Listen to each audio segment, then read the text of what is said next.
स्वागत है आप सभी तमाम डीएलएड साथियों का आपके अपने यूट्यूब चैनल एमएसए क्लासेस पर। तो डीएलएड सेशन 2022-24 एग्ज़ाम की बेहतरीन तैयारी और बेहतर रिजल्ट के लिए एमएसए क्लासेस एक बार फिर से तैयार है और आप लोगों का क्लासेस जारी है, जिसमें हर एक दिन एक महत्वपूर्ण टॉपिक को फुल एक्सप्लेनेशन के साथ आंसर के साथ वीडियो क्लास दी जा रही है। और आपको इन वीडियो क्लास के माध्यम से एक्सप्लेनेशन के साथ जो दी जा रही है, इनमें जो भी इम्पोर्टेंट पॉइंट्स है बस उसको आपको समझना है और याद रखना है और अपने अपनी कॉपी में इम्पोर्टेंट पॉइंट्स सबको नोट करना है।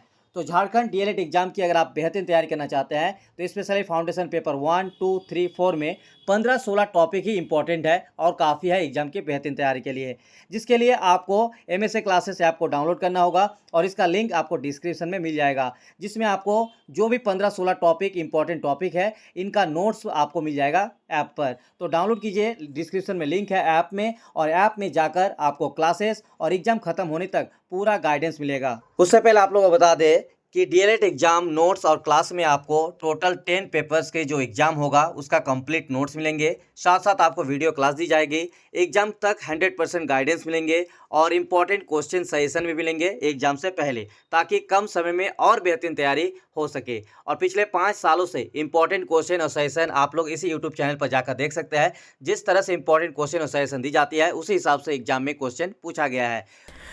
तो आज का इंपॉर्टेंट टॉपिक्स है foundation paper 2 class 3 topic number 3। Topic रहेंगे बालक के व्यवहार को प्रभावित करने वाले कारक, और इनसे कई बार झारखंड के डीएलएड फाइनल एग्जाम में क्वेश्चन देखने को मिला है, तो ये बहुत ज़्यादा इंपॉर्टेंट है। तो वीडियो को लास्ट तक बने रहेगा, चैनल को सब्सक्राइब करके एक वीडियो को लाइक कर दीजिएगा। तो चलिए आज का इंपॉर्टेंट टॉपिक्स क्लास 3 और टॉपिक 3, यहाँ पे हम बात करेंगे बालक के व्यवहार को प्रभावित करने वाले टॉपिक्स का, जिसका कंप्लीट क्लास देंगे। और इस टॉपिक और क्वेश्चन से झारखंड डीएलएड फाइनल एग्जाम में कई बार क्वेश्चन देखने को मिला है। तो चलिए इसका कंप्लीट क्लास देंगे, वीडियो क्लास तक बने रहिएगा और चैनल को सब्सक्राइब करके बेल आइकन को भी प्रेस कर लीजिएगा, क्योंकि झारखंड में डीएलएड फाइनल एग्जाम की तैयारी और डीएलएड से रिलेटेड तमाम अपडेट आप लोगों को इस चैनल के माध्यम से मिलता रहेगा। तो बालक के व्यवहार को प्रभावित करने वाले कारक, इनका कंप्लीट आप लोगों को क्लास देंगे। तो आप लोगों को तैयारी कैसे करना है, जैसे ही एक क्लास आप लोग देख रहे हैं, वीडियो को पूरा देखना है। देखने के बाद आप लोग अपना कॉपी उठाइए और एक पेन, और उन कॉपी में आपको करना क्या है, इन सभी को आपको जो है लिखने का प्रैक्टिस करना होगा, ताकि आप लोग अभी से तैयारी कर सके। तो चलिए बालक के व्यवहार को प्रभावित करने वाले कारक कितने हैं, चलिए उनके बारे में बात करते हैं। तो बालक की अभिप्रेरणा से संबंधित व्यवहार को प्रभावित करने वाले कुछ प्रमुख कारक निम्नलिखित है। यानी बालक का जो व्यवहार है, इनको जो प्रभावित करते हैं, उनमें से यहाँ पे 6 कारक है, और आप लोग करना क्या है, इन 6 पॉइंट को नोट कर लेना है और आपको ध्यान में रखना है। अगर आप इन 6 पॉइंट को ध्यान में रख लेते हैं और इनको समझ लेते हैं, तो बाकी चीज आपको करना है क्या, टोटल आपको चीज को समझ लेना है और उसको जो है अपने शब्दों में लिखना है। ठीक है, जैसे यहाँ पे पहला पॉइंट है परिपक्वता यानी मैच्योरिटी, दूसरा है सीखना यानी लर्निंग, तीसरा है बुद्धि यानी इंटेलिजेंस, चौथा है मनोवैज्ञानिक वातावरण यानी साइकोलॉजिकल एनवायरनमेंट, पांचवा है अंतर्रोध और प्रलोभन यानी ड्राइव एंड इंसेंटिव्स, 6 नंबर है सक्रियता और उद्दोलन यानी एक्टिवेशन एंड अराउजल। तो ये जो 6 पॉइंट है जो बालक के व्यवहार को प्रभावित करता है, तो इन 6 पॉइंट को आपको ध्यान में रखना है। और आप चलिए इनका कंप्लीट क्लास देते हैं एक एक करके।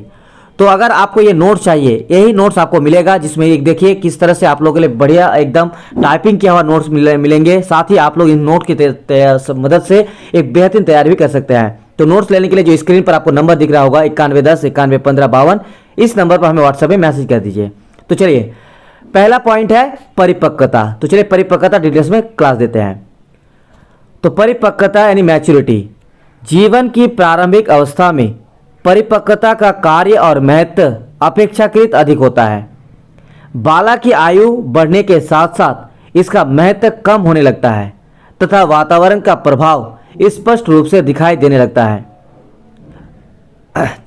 अभिप्रेरणा और अभिप्रेरणा से संबंधित मानव व्यवहार के अधिगम में परिपक्वता का बहुत अधिक महत्व है। यानी जीवन की प्रारंभिक अवस्था में जो परिपक्वता होती है, उनका कार्य और महत्व बहुत ज़्यादा होता है, लेकिन जैसे जैसे बालक की आयु बढ़ती है वैसे वैसे उनका महत्व भी कम होने लगता है, और परिपक्वता ही आपका बालक का व्यवहार को जो है प्रभावित कर सकता है। उदाहरण के लिए, यदि 8 माह के बालक को ट्राईसाइकिल चलाना कितना भी क्यों ना सिखाया जाए, वह शारीरिक परिपक्वता के अभाव में ट्राईसाइकिल चलाना नहीं आएगा। सामाजिक अभिप्रेरणा से संबंधित व्यवहार के अधिगम में परिपक्वता की महत्वपूर्ण भूमिका है। समझ में आ रहा है? यानी परिपक्वता क्या है? परिपक्वता जीवन की प्रारंभिक अवस्था में बहुत ज़्यादा आपका महत्व रखता है, ठीक है। लेकिन परिपक्वता क्या को अगर समझना है तो इस तरह से समझ सकते हैं कि एक 6 महीना और 8 महीना के बालक को अगर आप साइकिल चलाना देंगे तो वो साइकिल को चलाना उसके लिए मुश्किल होगा। क्यों मुश्किल होगा? क्योंकि उसकी शारीरिक जो बनावट है उसमें जो परिपक्वता आनी चाहिए वो उतना सही तरीके से मजबूत नहीं हुआ है। तो इस तरह से बालक व्यवहार को प्रभावित करने वाला कारक हो गया परिपक्वता। पॉइंट नंबर 2 है सीखना। सीखना में क्या आता है? लर्निंग।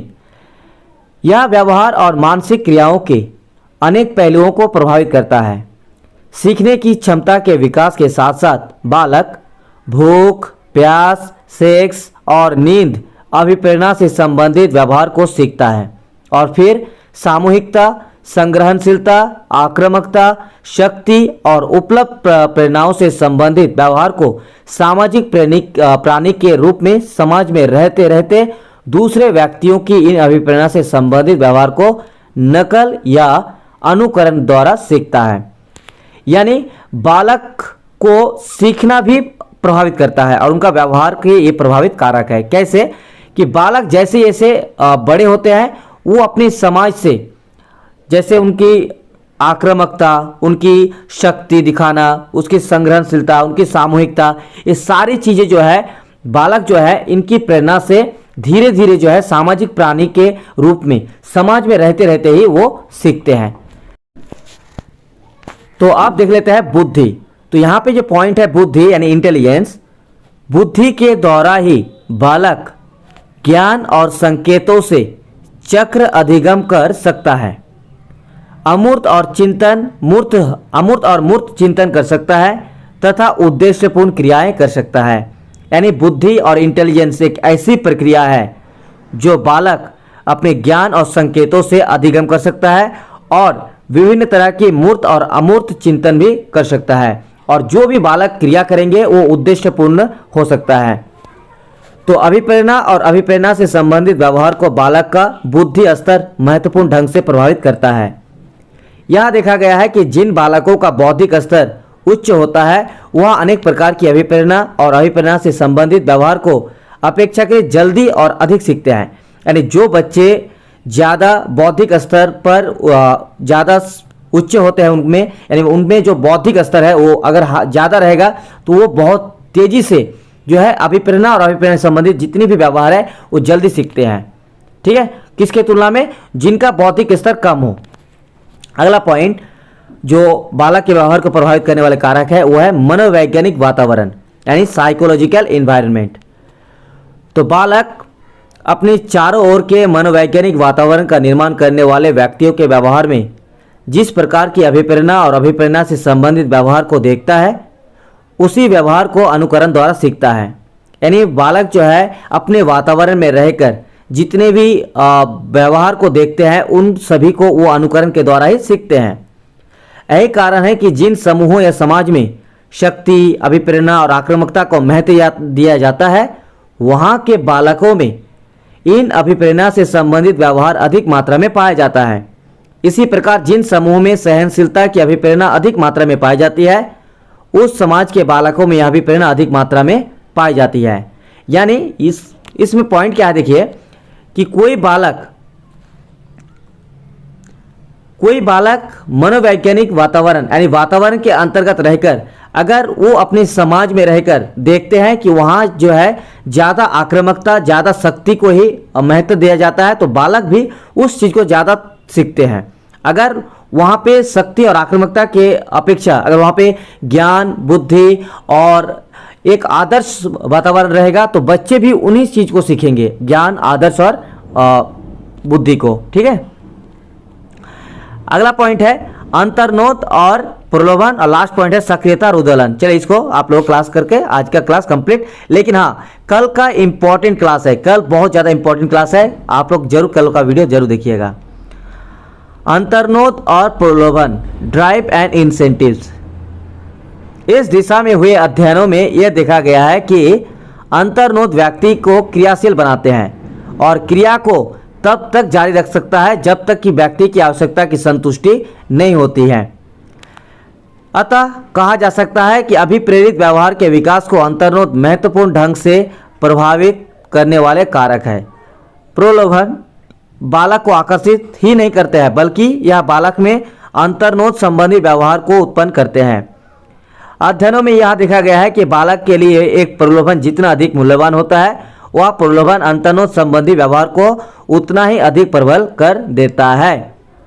यानी अंतर्नोद क्या है, किसी भी बालक में, किसी भी बच्चों में आंतरिक रूप से सोचने और समझने की शक्ति, और जितना जिसका ज़्यादा इतना शक्ति ज़्यादा होगा और उनको प्रलोभन दिया, बच्चों को जितना प्रलोभन दिया जाएगा अभिप्रेरित व्यवहार के विकास में, अंतर्नोद उतना ही महत्वपूर्ण ढंग से प्रभावित करने वाले कारक हैं। ठीक है, लास्ट पॉइंट है सक्रियता और उद्दोलन, यानी एक्टिवेशन एंड अराउजल। बालक के समस्त व्यवहार का कारण केंद्रीय नाड़ी संस्थान का विशेष रूप से सक्रियकरण और उद्दोलित होना है। जब तक यह उद्दोलन नहीं होगा, बालक में अभिप्रेरणा और संबंधित व्यवहार का विकास नहीं होगा। बाह्य उद्दीपक, आंतरिक संवेग और संज्ञानात्मक कारक उद्दोलन को प्रभावित करते हैं। ठीक है, तो ये आपका आज का इंपॉर्टेंट क्लास, लेकिन कल का इंपॉर्टेंट क्लास और भी बहुत जरूरी है और बहुत ज़्यादा इंपॉर्टेंट है, तो आप लोग कल का वीडियो जरूर देखिएगा। और चलिए, आप लोग का डीएलएड फाइनल एग्जाम की तैयारी इस तरह से करवाया जाएगा, तो बस आप लोग इस तरह से तैयारी अपना जारी रखिए।